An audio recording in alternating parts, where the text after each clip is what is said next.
மக்களவை தேர்தலுக்கான முதல்கட்ட வேட்பாளர் பட்டியலை வெளியிட்டுள்ள காங்கிரஸ் கட்சி வயநாடு தொகுதியில் மீண்டும் ராகுல் காந்தி போட்டியிடுவார் என்று அறிவித்துள்ளது. மக்களவைத் தேர்தல் தேதி விரைவில் அறிவிக்கப்பட உள்ள நிலையில் 39 பேர் கொண்ட முதற்கட்ட வேட்பாளர் பட்டியலை காங்கிரஸ் வெளியிட்டுள்ளது. டெல்லி காங்கிரஸ் தலைமை அலுவலகத்தில் கட்சியின் பொதுச் செயலாளர் கே.சி. வேணுகோபால், பொருளாளர் அஜய் மக்கான் ஆகியோர் பட்டியலை வெளியிட்டனர். அதன்படி பொதுப்பிரிவை சேர்ந்த 15 பேரும், எஸ்சி, எஸ்டி, ஓபிசி மற்றும் சிறுபான்மையினர் பிரிவை சேர்ந்த 24 பேரும் வேட்பாளர்களாக அறிவிக்கப்பட்டுள்ளனர். சத்தீஸ்கர் முன்னாள் முதல்வர் பூபேஷ் பாகல் ராஜ்நந்த்கவுன் தொகுதியிலும், கன்னட நடிகர் சிவராஜ்குமாரின் மனைவி கீதா சிவராஜ்குமார் ஷிமோகா தொகுதியிலும் போட்டியிடுவார்கள் என அறிவிக்கப்பட்டுள்ளது.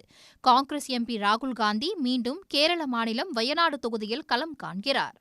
Our priority is to win maximum Lok Sabha seat to defeat Modi in this next election. Our target is to win maximum parliament seat for Congress party. The top priority is to win maximum Lok Sabha seat. That is the priority. Kerala Congress தலைவர் K. Sudhakaran கண்ணூரில் போட்டியிடுகிறார். காங்கிரஸ் பொதுச் செயலாளர் KC. Venugopal ஆலப்புழாவிலும், Sasi Tharoor திருவனந்தபுரத்திலும் மீண்டும் போட்டியிட உள்ளனர்.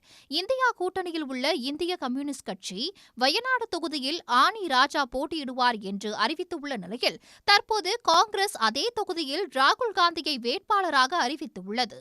இதன் மூலம் அந்த தொகுதியில் இந்தியா கூட்டணியை சேர்ந்த 2 வேட்பாளர்கள் போட்டியிடுகின்றனர். உடனுக்குடன் செய்திகளை தெரிந்து கொள்ள சன் நியூஸ் பெல் ஐகானை கிளிக் பண்ணுங்க.